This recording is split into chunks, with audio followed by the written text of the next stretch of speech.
Incinération samedi 21 juin 2025 d'une grande quantité du chanvre contenu dans 40 valises au Kasaï oriental. Ces stupéfiants dangereux pour la santé humaine ont été interceptés par les services de sécurité à l'aéroport de Mbujimaï, prêt à l'embarquement le 18 juin 2025 vers Lubumbashi dans la province du Katanga. La cérémonie de l'incinération s'est déroulée dans le village de Benadipumba à la hauteur du péage Konchi. C'était en présence du ministre provincial de l'Intérieur Patrick Mukendi Makanda, représentant du gouverneur Aïe, du commissaire divisionnaire de la PNC Kasaï oriental André Mbombo, de quelques officiers des FRDC et autres services.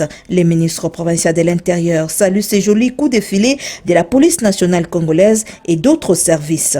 Au bout de plus ou moins 3 semaines, nous sommes tombés sur cela et présentement l'ensemble de nos services de sécurité et ceux des renseignements et nos informateurs sont sur la piste des auteurs et de tous ceux qui sont dans ces salles de zone.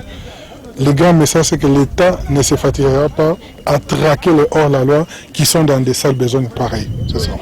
Bon, mention spéciale à l'ensemble des services de sécurité, à la police nationale congolaise, au FARDC, à l'ANR, à la DGM, et tous les héros dans l'ombre qui ont participé à l'ensemble de cette opération.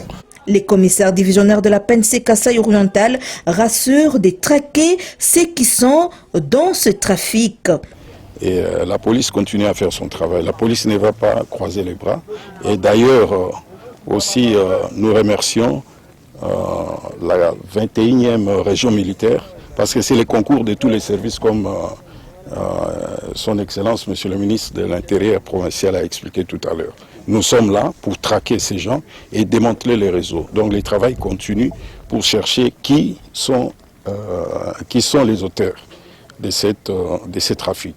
Il faut rappeler qu'il y a moins d'un mois qu'une autre grande quantité de chanvre a été incinérée au Kasaï oriental.